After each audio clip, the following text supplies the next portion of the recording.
बहुत स्वागत है आप सभी का। आप देख रहे हैं स्पेशल बुलेटिन। मैं हूं आपके साथ जया मिश्रा। बिहार विधानसभा चुनाव का काउंटडाउन शुरू हो चुका है। मुख्य निर्वाचन आयुक्त ने पटना में पीसी करते हुए इस बार बिहार का चुनाव देश को राह दिखाएगा, ये बयान दिया। 17 नए बदलाव के साथ आगामी विधानसभा का चुनाव होने जा रहा है।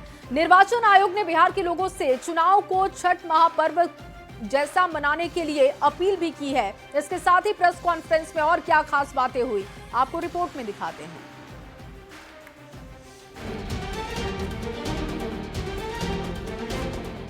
बिहार के सब मतदाता सभक अभिवादन करैत छी। SIR के सफलतापूर्वक संपन्न करावे खातिर रउआ सभे के कोटि कोटि आभार आ धन्यवाद जतावत बानी।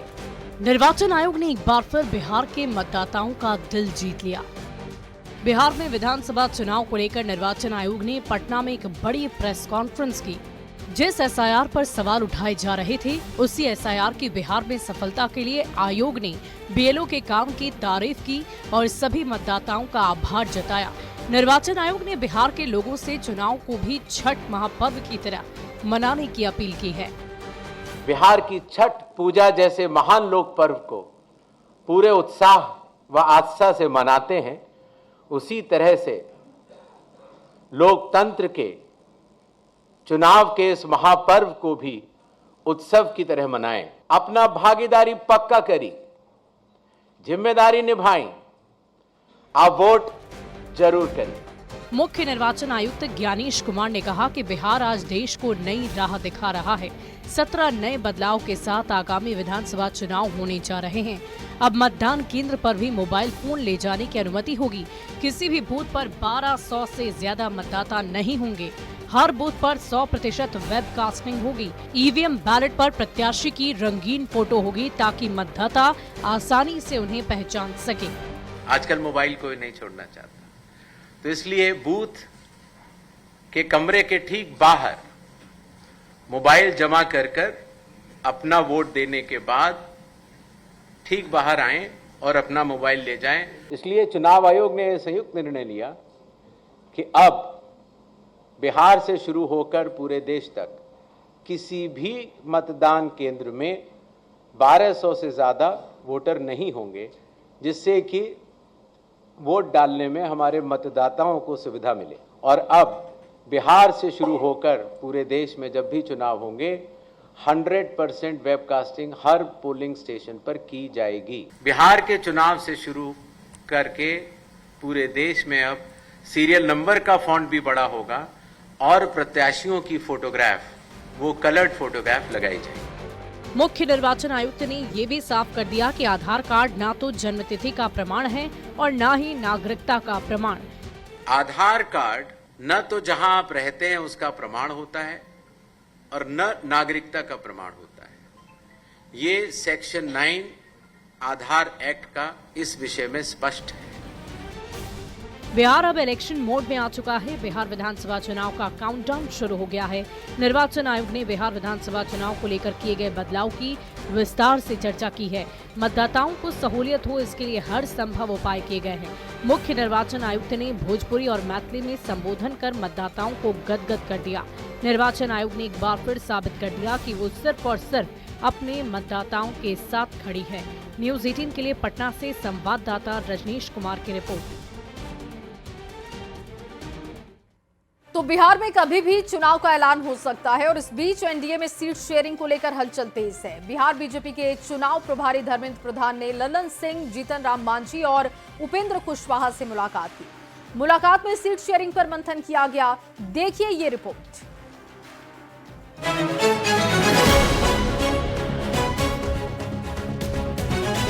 बिहार विधानसभा चुनाव का काउंटडाउन शुरू हो चुका है। निर्वाचन आयोग कभी भी चुनाव की तारीखों का ऐलान कर सकता है। ऐसे में सीट शेयरिंग को लेकर हलचल तेज हो गई है। रविवार को सीट शेयरिंग को लेकर एनडीए में हलचल नजर आई। बिहार बीजेपी के चुनाव प्रभारी ने अलग अलग दलों के नेताओं से मुलाकात की और सीट शेयरिंग को लेकर गंभीर चर्चा की। धर्मेंद्र प्रधान ने पटना में जेडीयू के नेताओं के साथ अहम बैठक की। बैठक के बाद केंद्रीय मंत्री ललन सिंह ने क्या कुछ कहा, आप भी सुनिए। औपचारिक मुलाकात करने आए थे, तो इसमें कैसा मुलाकात हुआ तो हमारे मित्र हैं ही, तो मित्र से दो मित्र जब मिलते हैं तो अच्छी ही मुलाकात होती है। सर सीटों को लेकर कब तक तस्वीर साफ हो जाएगी? हमको कोई इसकी जानकारी नहीं है। ये तय होगा जब भारतीय जनता पार्टी और जो घटक हैं उनसे साथ बातचीत कर ले, फिर हम लोग के साथ तो बातचीत। सर एनडीए में सब कुछ ठीक ठाक है? सब पूरा ठीक ठाक एक बहुत ही वेग शब्द है, पूरा पुख्ता है। ललन सिंह से मुलाकात के बाद धर्मेंद्र प्रधान ने केंद्रीय एमएसएमई मंत्री जीतन राम मांझी से उनके आवास पर मुलाकात की। इस दौरान बिहार बीजेपी प्रभारी विनोद तावड़े और सम्राट चौधरी भी मौजूद रहे। सीटें शेयरिंग को लेकर दोनों दलों के नेताओं के बीच बातचीत हुई। हालांकि इस मुलाकात में क्या बात हुई, इस पर जवाब देने से धर्मेंद्र प्रधान बचते नजर आए।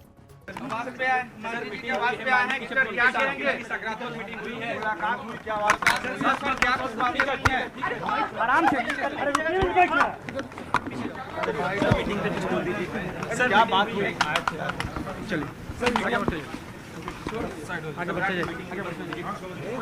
क्या बात हुई?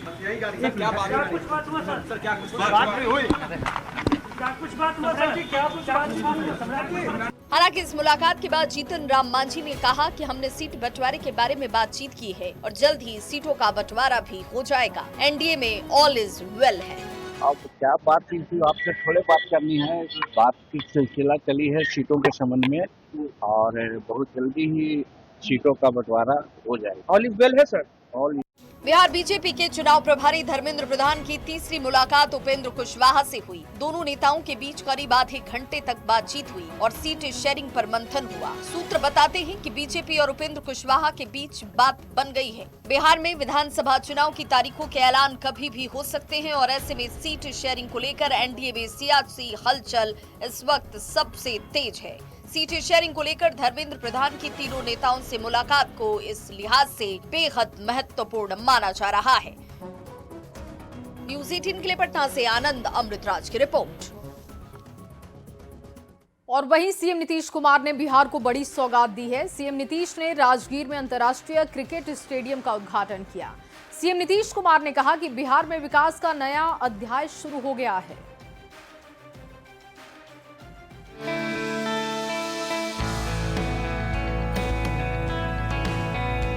चुनावी साल में सीएम नीतीश लगातार सौगातों की बारिश कर रहे हैं। रविवार का दिन नालंदा जिले के नाम रहा।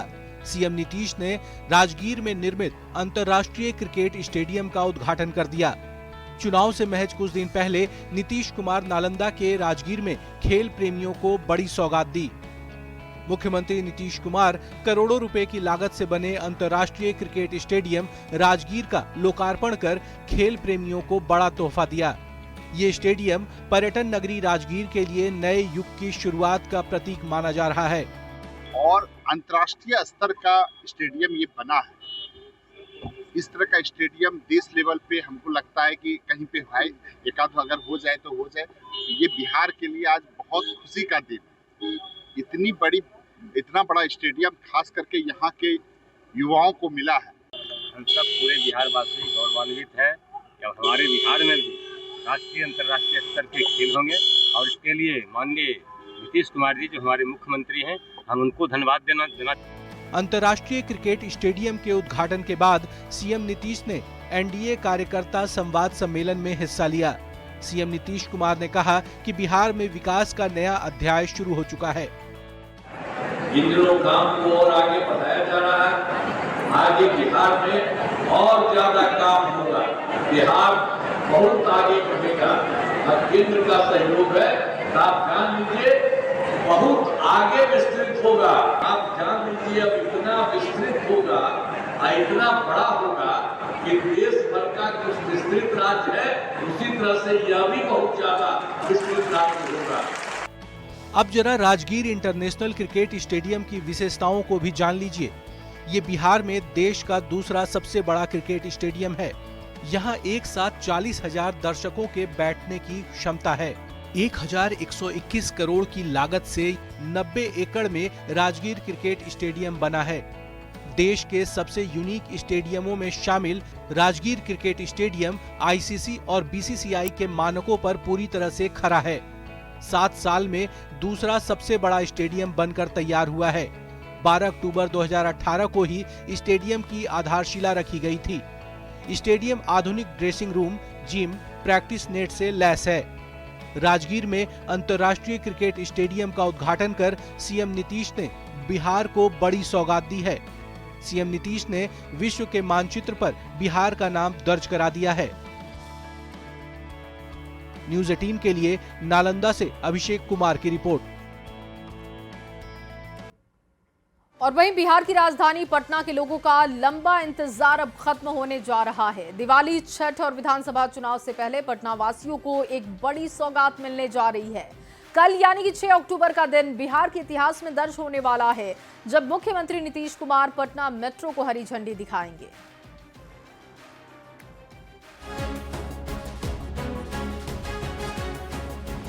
कई सालों के इंतजार के बाद अब राजधानी पटना में मेट्रो सेवा शुरू होने जा रही है। मुख्यमंत्री नीतीश कुमार कल औपचारिक रूप से मेट्रो ट्रेन को हरी झंडी दिखाकर रवाना करेंगे। लोगों की अब यात्रा 25 से 30 मिनट में पूरी हो जाएगी, जिसमें बस टर्मिनल से भूतनाथ की दूरी तय की जाएगी। राजधानी पटना और समूचे बिहार के लिए 6 अक्टूबर का दिन ऐतिहासिक साबित होने वाला है। पटना वासियों का सालों का सपना कल साकार होगा। मुख्यमंत्री नीतीश कुमार कल मेट्रो का शुभारंभ करने वाले हैं। ऐसे में जान लीजिए कि इस मेट्रो से आपकी यात्रा कैसे सुगम होने जा रही है। 6 अक्टूबर से पटना मेट्रो की शुरुआत हो रही है। मुख्यमंत्री नीतीश कुमार इसे हरी झंडी दिखाकर रवाना करेंगे। 3 स्टेशनों के बीच इसका परिचालन होगा। ISBT, 0 माइल और भूतनाथ। स्पीड 40 किलोमीटर प्रति घंटा। Communication based train control system से संचालन की निगरानी होगी। पटना मेट्रो 2 कॉरिडोर में बनेगी। रेड लाइन कॉरिडोर जो 16.86 किलोमीटर है और ब्लू लाइन कॉरिडोर जो कि 14.56 किलोमीटर लंबा होगा। हर कॉरिडोर में 5 मेट्रो स्टेशन होंगे।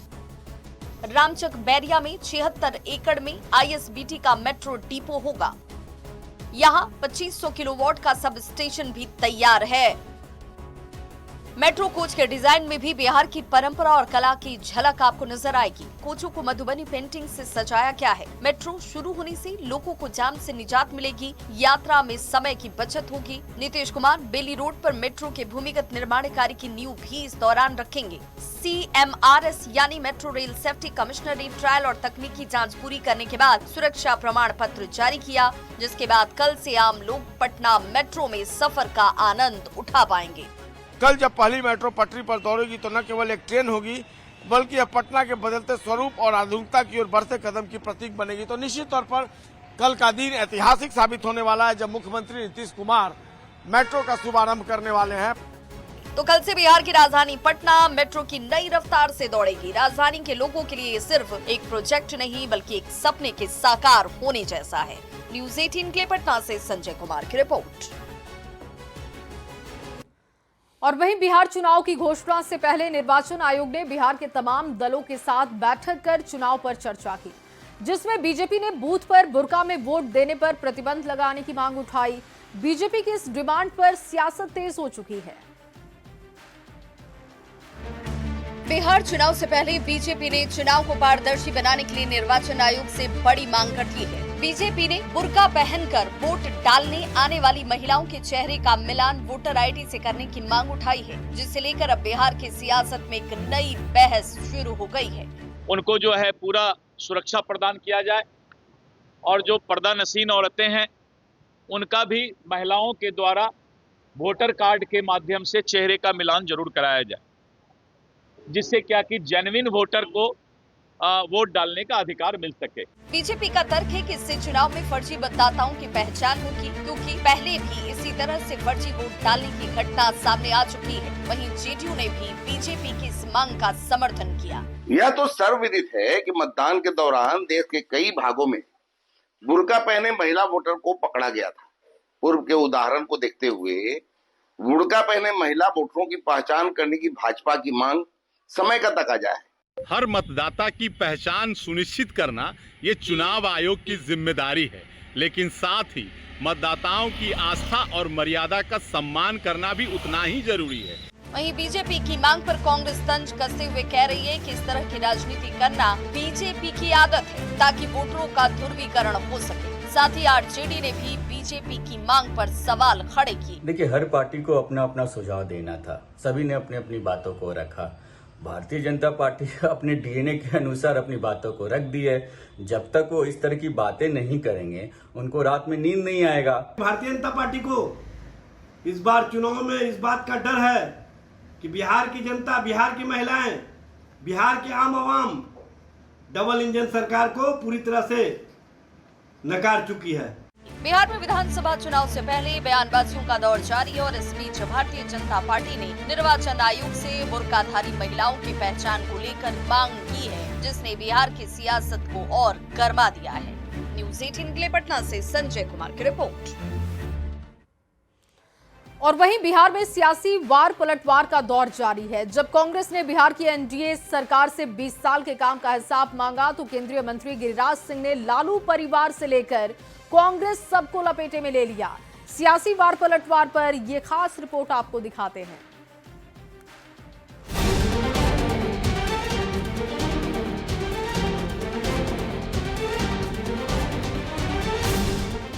बिहार चुनाव बेहद अहम मोड़ पर पहुंच गया है, जहां कांग्रेस बिहार सरकार से 20 साल के काम का हिसाब देने की मांग कर रही है, जिस पर केंद्रीय मंत्री गिरिराज सिंह ने पहले आरजेडी से 15 साल और कांग्रेस से यूपीए की 10 साल की सरकार के कामकाज का हिसाब देने की बात कह दी है।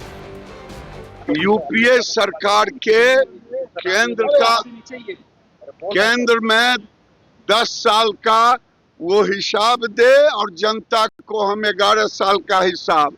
अब बिहार में 15 साल की लालू जी की सरकार का हिसाब दे और हम यहाँ 20 साल का देंगे। उधर बीजेपी और जेडीयू ने कांग्रेस के सवाल पर पलटवार करते हुए न सिर्फ राहुल गांधी को नॉन सीरियस नेता बता दिया, बल्कि विदेश में भारत की छवि खराब करने का आरोप लगा दिया। देखिए, राहुल गांधी एक नॉन सीरियस, नॉन पॉलिटिकल नेता हैं, जिनको देश के लोगों की आवश्यकताएं, जरूरत और राष्ट्र की विविधता के विषय में आज भी जानकारी नहीं है।